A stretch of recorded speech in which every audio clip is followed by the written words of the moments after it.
Hello and welcome to Beyond Biotech, the weekly podcast from Labiotech. My name is Dylan Kassane and this is episode 157 for the podcast. My guest today is Alison Pritchard, Vice President Business Development at Cryoport Systems. Cryoport Systems evolved alongside the life science industry and expanded its capabilities into full-scale supply chain management solutions that support the critical journeys of the biopharmaceutical, reproductive medicine, and animal health markets. In her role at Cryoport Systems, Alison leads strategic partnerships and growth initiatives across the EMEA region. She's played a role in supporting the commercialization of advanced therapies by helping biopharma partners navigate complex regulatory, operational, and geographic challenges. With supply chain management and optimization, risk management, and the capacity to address global markets efficiently and effectively top of mind for all growing biotechs, I'm excited to learn more about how Cryoport Systems supports life science innovators worldwide. I hope you enjoy my discussion with Alison Pritchard. Alison Pritchard, welcome to Beyond Biotech.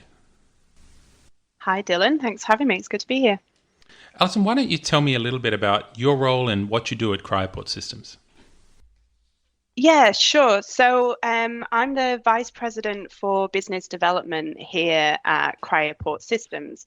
And that means that I'm supporting the therapy developers in the region in building kind of resilient supply chain, especially when we look at cell and gene therapies. And as a company, we do have a much broader support. We do reproductive medicine, animal health, but I'm more so focused on the biopharma side of the business. And that means kind of working with developers to understand kind of the impact of their therapy and how they want to get it out of the market, and kind of walking with them and holding their hand as we bring the therapy to market. You're obviously involved in the ATMP market. Look, we're halfway through 2025, and thus far, how would you describe the state of the ATMP market right at this juncture? What's top of mind for you? I think that 2025 so far is really highlighting the therapeutic impact and the promise of cell and gene therapies. And whilst I still think that we have a way to go, we are seeing more patients than ever that are actually gaining access to these treatments. And I think this year, or in the last 12 months, we've also seen some real groundbreaking milestones. The advancement of CRISPR-based therapies, for instance. And I think that's a real pivotal moment that holds significant promise in the field. That said, I don't think that progress has come without pressure. And I think it's fair to say that the industry is contending in a much more constrained funding environment. We're seeing shift in global regulatory dynamics, and we're still seeing some persistent challenges around standardization, around scalability, and around access. And all of these in combination then are pushing the industry to get sharper, to streamline, and to rethink their strategies and double down on operational efficiency.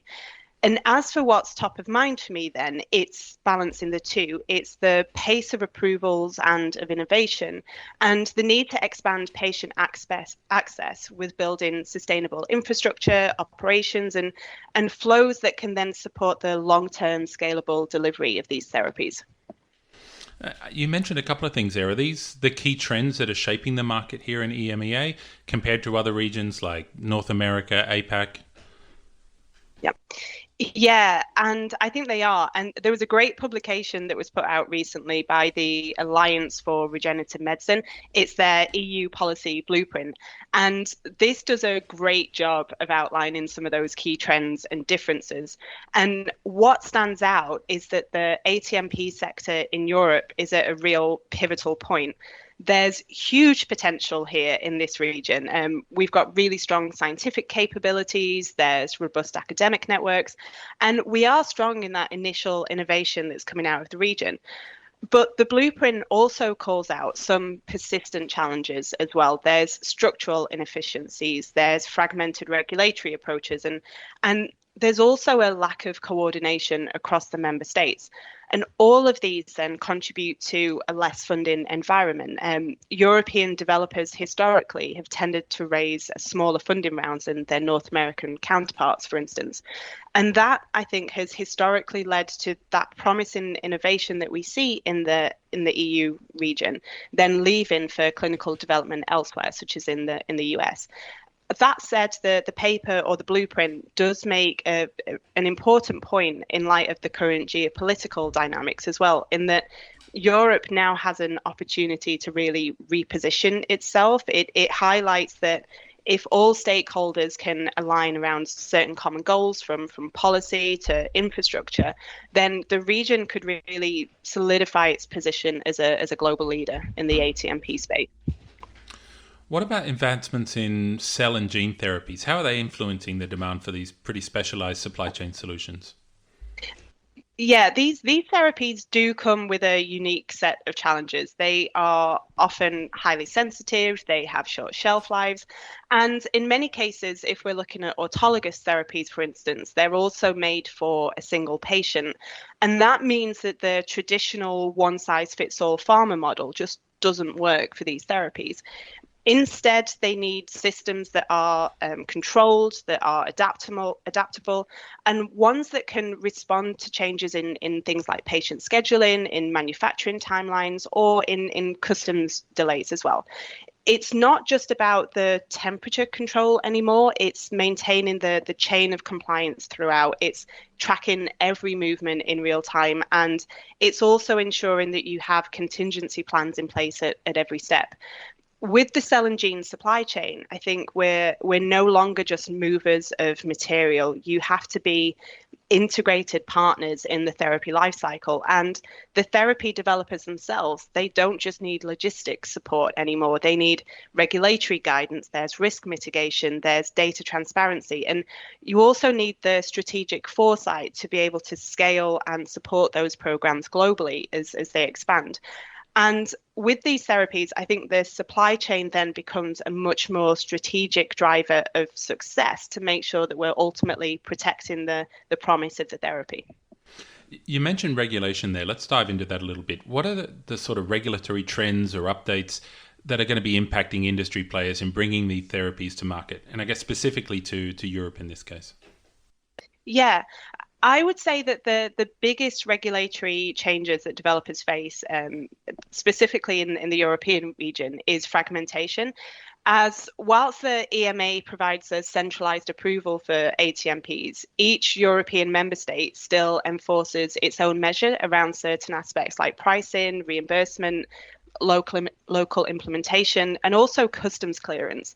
So even if you have that EMA approval in hand, companies still have to navigate a complex country by country market access process. And that creates a patchwork that can significantly delay or complicate pan-European launches. And we've even seen some therapies that have been pulled out of certain geographies because they just couldn't overcome these hurdles for distribution. That said, I do think that we're seeing some promising efforts around harmonization, and that's something that Cryoport Systems is closely tracking and contributing to. Industry bodies such as the Alliance for Regenerative Medicine, again, they are actively advocating for more unified frameworks. And ultimately, I think that's going to really streamline things in the years to come, but it's just not quite there yet. I mean, we talk of the EMA there, that's fantastic for Europe, but EMEA, that whole region there, you've got EU countries, you've got non-EU countries, that's got to really complicate the supply chain planning as well. Yes, it does. And I actually had a call recently, earlier this week, that brought this into a sharp focus for me. We have a partner who's distributing a therapy in the US and in Europe, and they also have the UK and Switzerland in the mix there. And they highlighted that the complexity of their EU operations is a real pain point for them. And what they were saying around this is even once they secured, let's say, reimbursement and licensing in one state, they then often have to repeat the entire process country by country. And that means that they're duplicating efforts, they're managing different sets of bureaucracy all in parallel. And ultimately, then they're facing longer timelines to get the therapies into the hand of the healthcare providers and the patients across the region.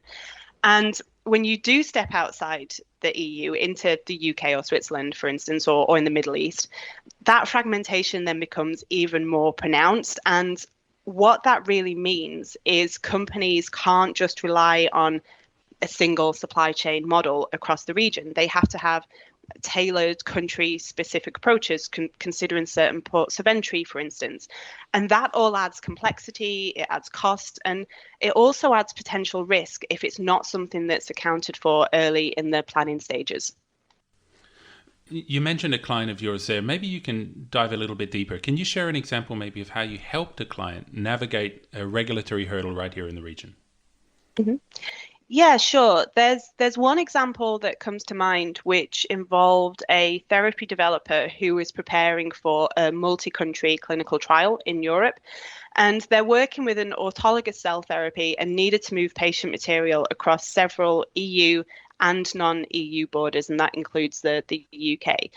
And one particular sticking point to them was the release of material in Europe, as they had to ensure that the product release was managed under the oversight of a local qualified person or QP. And that was to ensure that we were supporting their regional compliance as that product was manufactured outside of Europe. In this case, it was in the US. And we worked really closely with this client to design a process that allowed for QP release, but also considered other aspects, such as the importer of record into Europe, and that had to happen via a certain port. We also then coordinated the logistics flow of material coming into Europe and developed some workflows to make sure that we were supporting a seamless supply chain from that manufacturing site into Europe and then ultimately to the clinic. Yeah, I mean, with the whole evolution here of in the EU with the GMP Annex 1, all of these other guidelines, how is Cryoport Systems actually ensuring compliance while still maintaining that efficiency? Yeah, I think the updates to Annex 1 have really emphasized the importance of contamination control and quality risk management. And this is especially relevant to cell and gene therapies, where products are manufactured under incredibly strict and sterile conditions. And the challenge has historically been that once these therapies leave the manufacturing site and enter the logistics chain, it was kind of perceived as the Wild West a little bit, in that maintaining those same levels of environmental control was just much harder because you didn't have the product physically in front of you. And this gap was, I think, acknowledged a couple of years ago with the publication of the ISO 21973 standards. And this is around guidance for the transportation of cells for therapeutic use. It's something that Cryoport Systems played an active role in developing and launching. And the standard focuses on the traceability and the control of the equipment. It looks at the processes and the logistics that are used to manage that therapy's environment whilst it's in transit. And our system is really built to align with those requirements. And every piece of equipment is uniquely serialized. We have full visibility in its life cycle since it initially entered our fleet. And after each use, those shippers are returned to our facilities where we can clean them, they're validated, and they're released back into service, but only if they meet strict performance criteria. And this approach does a few things. It allows us to significantly reduce the risk of external contaminants. And thanks to our validation processes, we can be confident that each piece of equipment will perform to spec in the field when it has the therapy in it. And it means that we can maintain that necessary hold time to protect the product integrity throughout its journey. So, Alison, let's talk a little bit now about supply chain and operational challenges. Anyone who's turned on a TV, opened a newspaper this year, there's a lot happening in the world right now. What operational supply chain challenges have really emerged or maybe even just intensified this year? And what are you doing to meet those sort of challenges? So the great thing about the current position of the market is that we are seeing more therapies reach the clinic, and we're also seeing a much faster pace of approvals globally. But with this, we can see that it puts a strain on the capacity within the ecosystem. And whether that's the availability of apheresis slots or manufacturing slots, it could be access to raw materials, or even if it's feeling the impact of talent shortage. And there's a bullwhip effect with this, and it can put a strain on capacity, which puts a spotlight on patient access. Yes, we're seeing more therapies approved, and as an industry, we're now manufacturing tens of thousands of doses annually, and that's wonderful. But I was at an event recently where someone pointed out that despite this, we're only reaching around 20% of the eligible patient population across the US and Europe. And we know that that number is even smaller in other markets. So there's millions of patients globally that could benefit from these therapies, but they simply can't access them yet because of challenges in scale. And patient access is impacted by several supply chain aspects. There's cost of goods, there's reimbursement hurdles, complex logistics, treatment scheduling, even just the physical proximity of patients to the clinical sites. So when clinical innovation is accelerating, the infrastructure to deliver that innovation is lagging, and it needs a concerted effort across a range of stakeholder groups to be able to build more scalable therapy flows.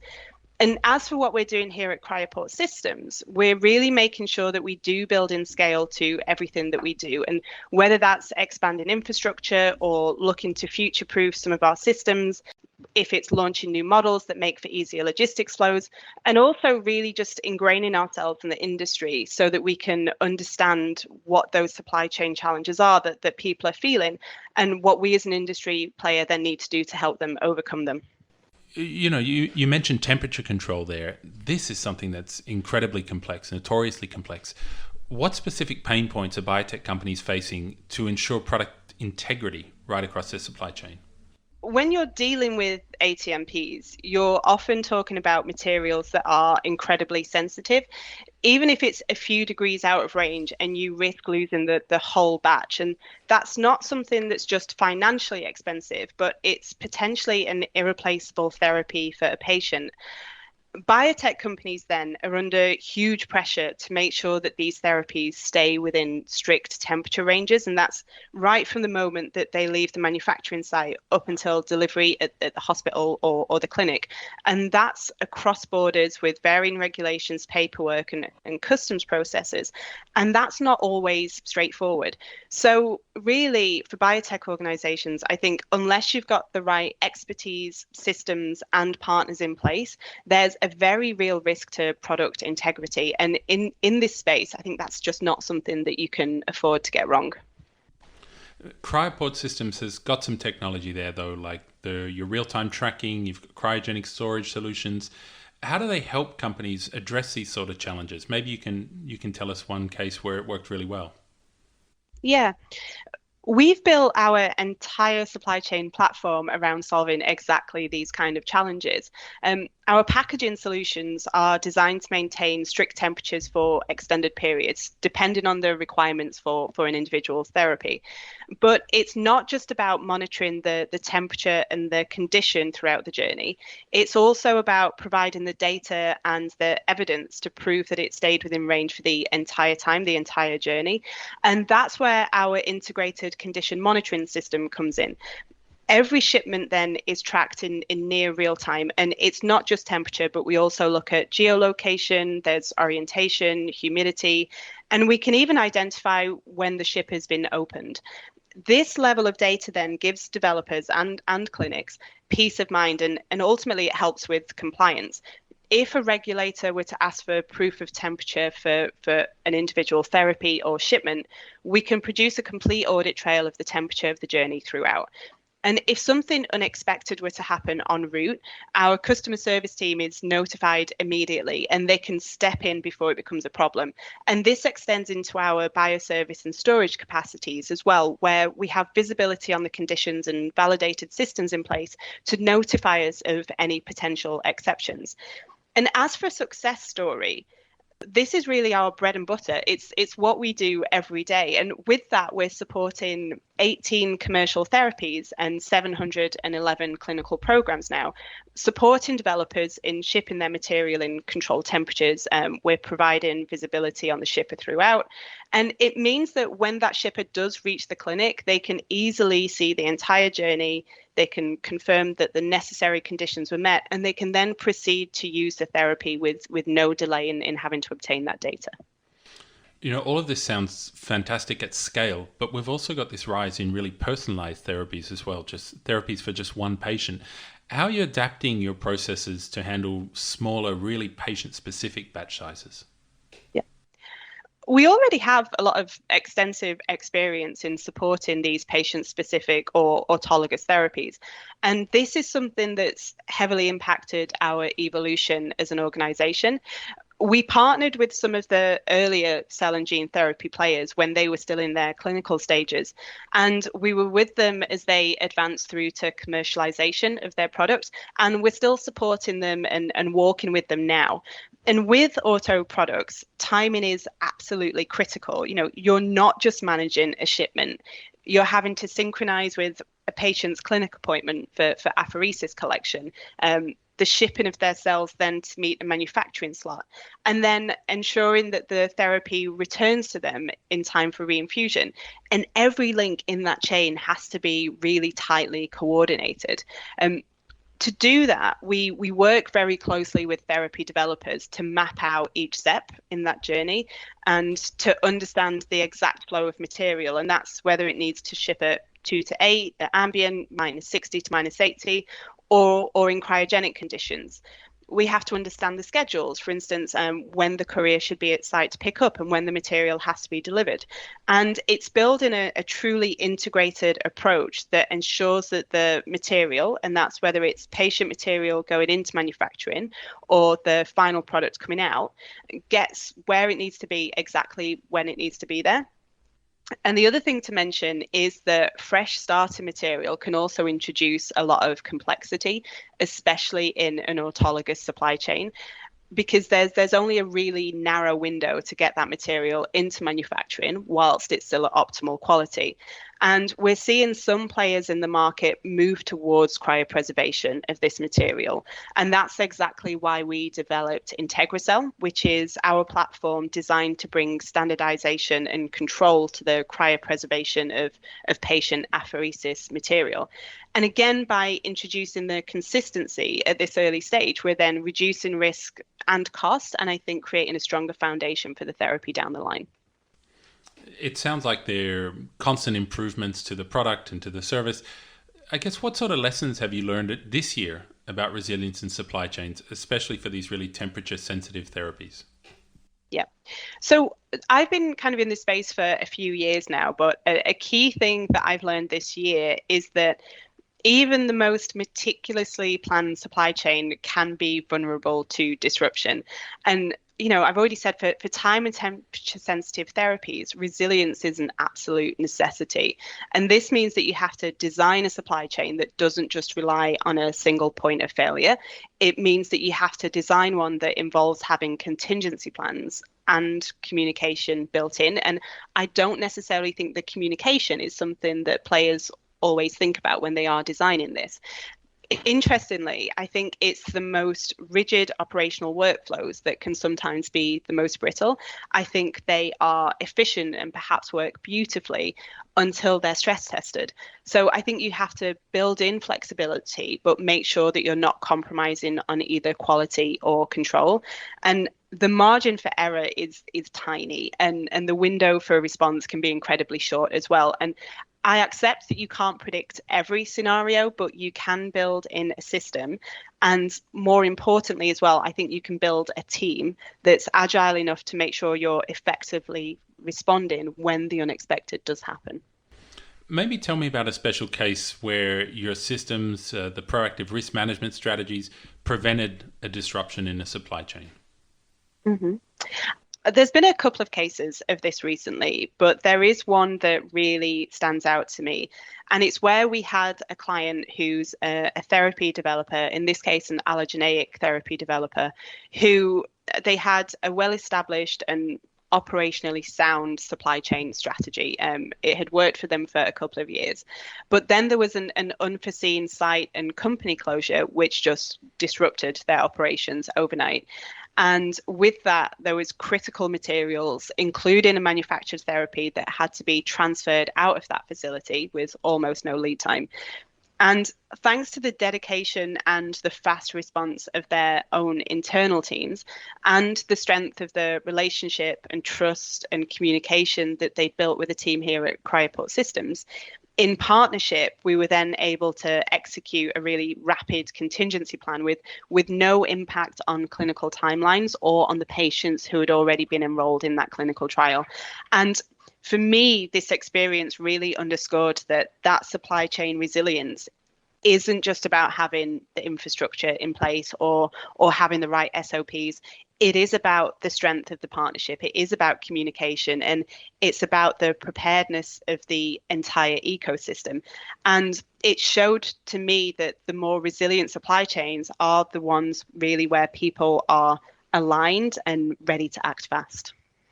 I mean, that was a company that was already set up. What about early stage partnering with a biotech who's just getting up to speed? When they partner with a supply chain provider like Cryoport Systems, how does that set a biotech company up for long-term success? Mm-hmm. Partnering early, I think it supports how a biotech company can really design their end-to-end supply chain. It's about how they can then design in compliance, scalability, and risk mitigation right from the very start. They can lay the groundwork for a supply chain that isn't just going to support the science, but that will grow with it. And I think this then gives early stage companies the freedom to focus on their innovation and patient impact without having to get too into the weeds on how they do kind of build out their supply chain strategy. It's more than just the infrastructure aspect, as though I think early engagement does allow for a more collaborative approach. As a therapy moves from preclinical through to late stage trials and eventual commercial launch, the needs naturally evolve. And it could be that they just start with a core need of biologistics to transfer material, but that then could soon require much more specialized services such as lane validation or secondary packaging, GMP compliant handling, for instance. And if biotech companies build that relationship early, you can also anticipate those needs and you can plan for them. You can avoid any disruptions in the pipeline development, and you can ensure that each phase of development is really supported by a fit for purpose supply chain. And again, it becomes a partnership and not just a service when you partner early. And I think that can make all the difference in getting therapies to patients efficiently and at scale. But what about the role of data, though? What role does data analytics play in your approach to building these resilient supply chains? Yeah. Data is a hot topic in the field right now, and it really does play a central role in how we build and manage resilient supply chains here at Cryoport Systems. And we recognize that there are technologies such as AI and IoT that are really set to reshape the future of logistics. The near real-time monitoring and the data associated with it has long been a core part of our offering here. We capture critical data throughout each shipment. That's temperature, location, orientation, shock events. And all of that then feeds into our proprietary Cryoportal system, which gives us the visibility and a detailed historical record for every movement. And we've now done over 1 million shipments globally as an organization. And the perks to that is that data drives insight. It helps us to optimize logistics flows. We can now identify bottlenecks or risk areas. And again, we can plan proactively with that. And crucially, because we do have that near real-time visibility, we can also act fast if something deviates from plan before it becomes a significant problem. And a couple of years ago, we acquired a company called Tech4Med, and that's a great example of how we're continuing to embrace that cutting-edge technology to enhance visibility, to give us that extra little bit of control and gives us broader intelligence across the entire logistics journey. Today, companies in the life sciences, they're keen on limiting their capital expenditures if they can. So we're seeing a real upward trend towards outsourcing to companies like yours. In your opinion, is this a trend that's going to continue? And what are you seeing to support this or to work against it? Yeah, we are seeing a strong trend towards outsourcing, and I believe that will continue over the years to come. I think the reason for that is as therapy developers scale globally, I think it's fair to say that the complexity of managing supply chains across diverse regions does become increasingly difficult to handle in-house. And partnering with organizations then that offer a more established global infrastructure with local regulatory insight, for instance, then provides efficiency to them. And clients and therapy developers are looking for more standardized, high quality service delivery, regardless of whether that therapy is headed to North America, to Europe, to the Middle East, or to broader markets. And outsourcing allows developers to tap into more mature networks that can deliver that consistency, but at scale, whilst at the same time being agile enough to respond to any country or regional specific requirements. And this trend, I think, is only going to be further reinforced by some of the shifts in the global trade environment that we're seeing right now.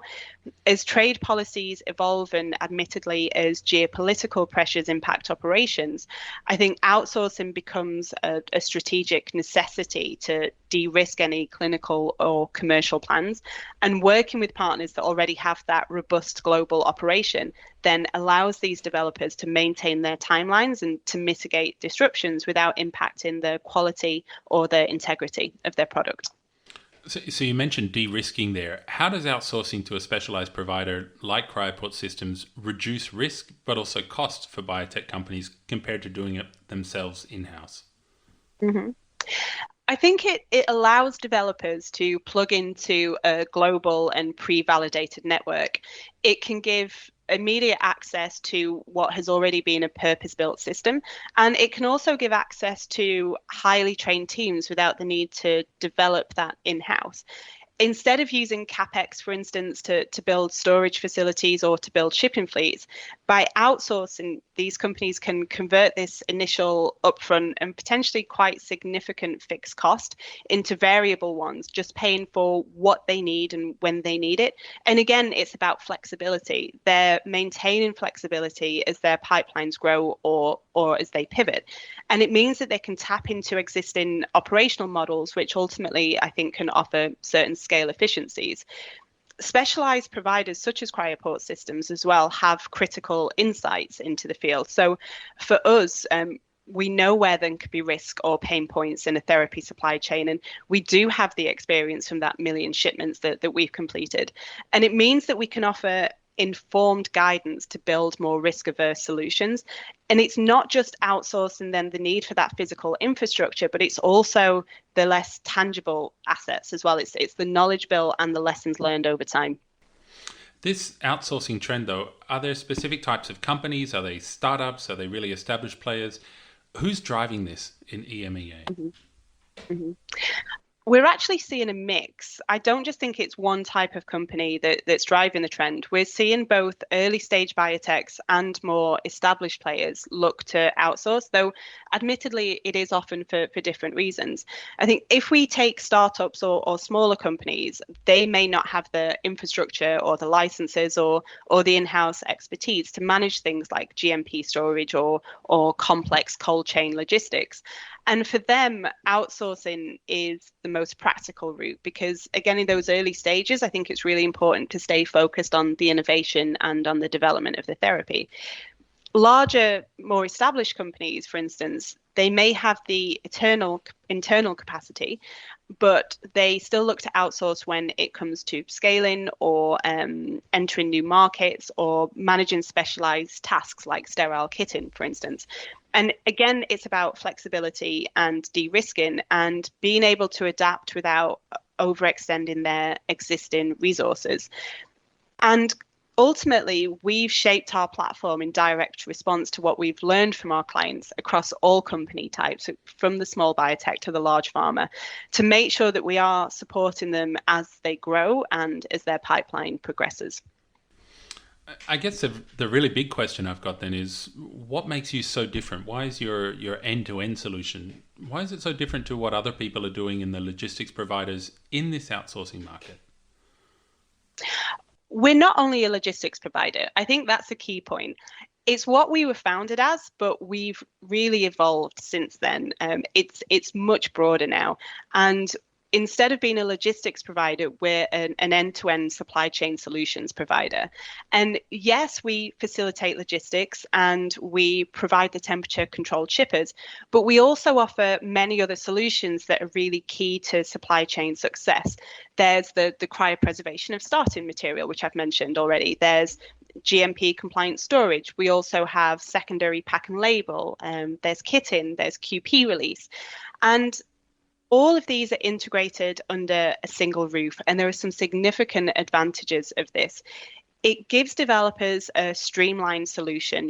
It's a single vendor, it's one conversation, and it means that you can build an integrated supply chain with just a single partner rather than having to bring in multiple parties. And a single flow also means that there's more oversight on the therapy journey. It consolidates the communication and the number of points where the material changes hands. And that means that we can reduce risk and support the broader chain of compliance over the journey as well. A lot of the audience for Beyond Biotech are people running biotech companies, CEOs, founders. What advice would you give to them if they're considering outsourcing their supply chain for the very first time? Yeah, I would say do it, but I would also say start the conversation early and earlier than you think you need to. Supply chain planning isn't just about getting a product from A to B, and I think that's a real misconception, is it's just about the movement, but it's a much more strategic part of your development journey. It's about safeguarding the quality of your therapy, ensuring compliance, managing risk, and critically, I think it's setting the foundation for scale as well. My other advice would be don't just select a vendor. You want to find a partner. You want to find somebody who understands the complexities of advanced therapies and someone who wants to walk that journey with you as you develop. And a good partner will challenge you in the right ways as well. They're not just going to help you for today, but they're going to work with you and identify needs for what's coming next. And that could be scale up, it could be commercial readiness, or it could be geographic expansion. The other thing is communication is really key, and it's important for these companies to share their long-term vision as much as they can, to share their clinical roadmap, and even to share any uncertainties that you may have. And the more open that conversation can be, the better the supply chain can be designed around your specific needs. And that could mean tailoring packaging solutions. It could be that we're validating new lanes early, or it could be that as a team, we're introducing tools that give you the control and visibility that you need. And ultimately, if you build a flexible and forward-looking supply chain early, right from the start, you're reducing both short and long-term risks. And you're also avoiding any cost and complexity of having to retrofit solutions later down the line. Alison, a couple of minutes ago, you talked about the geopolitical landscape. What impact do you see the result of this global geopolitical landscape, how it's shifting?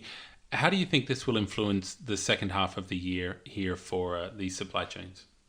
Yeah, I think it's safe to say that it's a time of uncertainty, but I think we can also say it's a time of opportunity. In the near term, there are shifts in trade policies and international relations, which they are introducing new complexity into global operations for supply chain.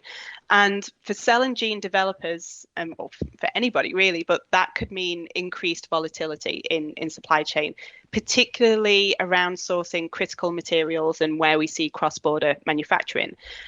This disruption, though, is prompting many companies to reassess their supply chain strategies. And I think we're likely to see some alternative manufacturing approaches and a stronger reliance on third-party relationships. I think they'll become increasingly attractive as companies look to, again, just build in resilience to their global operations. Simultaneously, though, we are seeing some regulatory bodies start to reframe their approaches to ATMPs. And I think this is going to create new pathways for developers to initiate or expand clinical development in new regions. As we move into the second half of the year, I think the most successful organizations are going to be the ones who view these changes as an opportunity to build more agile operations down the line. You mentioned trade restrictions there, but we can also talk about conflicts in the region, in Europe, in Africa, in the Middle East. How have these recent political events, how have they affected the cross-border logistics for ATMPs? This is an ever-evolving landscape right now, and it's something that our trade and compliance team is closely monitoring and designing countermeasures for. There's multiple things that are contributing to this, and you mentioned there's conflict, there's trade restrictions, there's tariffs, there's Brexit legacy issues, for instance, and they are all contributing to a more fragmented environment. There's the potential for increased scrutiny at customs. It can mean that there's more documentation requirements, and in some cases, delays. And right now, this can really change on a week-by-week basis. But again, I don't necessarily think that this is something to be concerned about in the supply chain space. I think providing you have a mechanism to understand the impact of these events, it means that you can be somewhat flexible. And yes, that does mean on occasion you're going to have to use an alternative distribution hub, or you're going to have to assess the routing that you use. But it's never a one-size-fits-all approach anyway. And I think it's important to recognize that there are multiple ways that you can support cross-border logistics, and sometimes you just have to pivot quickly with that. I guess given all of these changes, then, what are Cryoport Systems planning for the rest of the year to move forward? We're doubling down on a few core strategies, but the ones that I think I want to highlight today are strengthening our infrastructure and also deepening our industry engagement. On the infrastructure side, we're building out our global network, and that includes a new facility in Paris. And this is to ensure that we can support clients with localized integrated solutions, and whether that's through new facilities or enhanced service capabilities, or really how we're bolstering our end-to-end cold chain coverage. And this is really important to us as we do support to expand the clinical and commercial footprint of ATMPs globally. Equally important, and something that I'm quite excited about, is that we're leaning into collaboration more than ever before. And this means that we're being an active voice in key industry and regulatory working groups. And it's about listening carefully to those pain points across the ecosystem. I had a conversation last week now with one of our courier partners and a representative from the ATTC network here in the UK. And that's the group that's supporting the advanced therapy treatment centres. And it was a great opportunity to sit down and to understand those pain points in the first and last few hundred meters in the cell therapy delivery chain. And what stood out as a pain point for them was the lack of standardization, and whether that's the systems being used or the communication flows between stakeholders. And understanding that then allows us to further build out our processes and infrastructure. And it means that in partnership, we can help to simplify some of these complex pathways and ultimately make delivery a more seamless process. Tell me a little bit more about this Paris facility. How does that fit into your broader strategy for EMEA, but also globally? Mm-hmm. Paris is a major step forward for the region, and I'm very excited by it. The new Paris facility significantly strengthens Cryoport Systems' ability to support the needs of advanced therapies, yes, in Europe, but again, also on a much more global scale. Our strength as an organization lies in our network, and Paris just adds another node to this. It's a strategic location, and it's in the heart of Europe, and it can act as a central hub for our operations here. In the first phase, the facility is going to offer logistics, and that's through the provision of shipping systems and the facilitation of the actual movement of material. And we'll see additional phased openings to house our suite of bioservices. So again, this is GMP compliant storage, secondary pack and label, QP oversight, for instance. And really providing all of these offerings from a single location means that that site can act as a central distribution hub for finished therapies, but also for the auxiliary materials. And ultimately, the Paris Centre enhances our ability to deliver reliable and scalable supply chain solutions. And because of its location, it introduces greater value and efficiency to our clients. And again, just provides an extended local offering for those who are in the global market. You talk about your clients, but I guess you're also leveraging partnerships with companies you're working with, CROs, CDMOs, to really drive innovation in this ATMP supply chain space. Yeah. Absolutely. And partnership is at the heart of how we operate and how we innovate at Cryoport Systems. We work closely with biotech sponsors, as I've mentioned, from the very, very early stages of clinical development. And that early engagement allows us to co-design logistics and supply chain strategies that are fit for purpose. As for when it comes to CROs and CDMOs, I think everybody has to recognize that they are absolutely critical players in the advanced therapy ecosystem. And that's one of the reasons why we're very focused on building integrated workflows, shared platforms and joint processes with these players, because it makes that transition point between manufacturing, storage and distribution much smoother. And these multi-party relationships, again, can become real enablers of efficiency and consistency in the industry. I think having these processes together with other players helps to eliminate certain traditional friction points, like these handoffs between sites. And again, I think we're fostering coordination. And the result then is a supply chain that's more efficient, that's more reliable, and that's more consistent. And by collaborating closely, we can collectively troubleshoot any emerging challenges that we may see. And again, refine our supply chain solutions to make sure that we are keeping pace with the evolution of the broader field.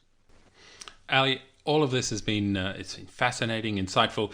Is there anything else you'd like to add for the audience just before we close?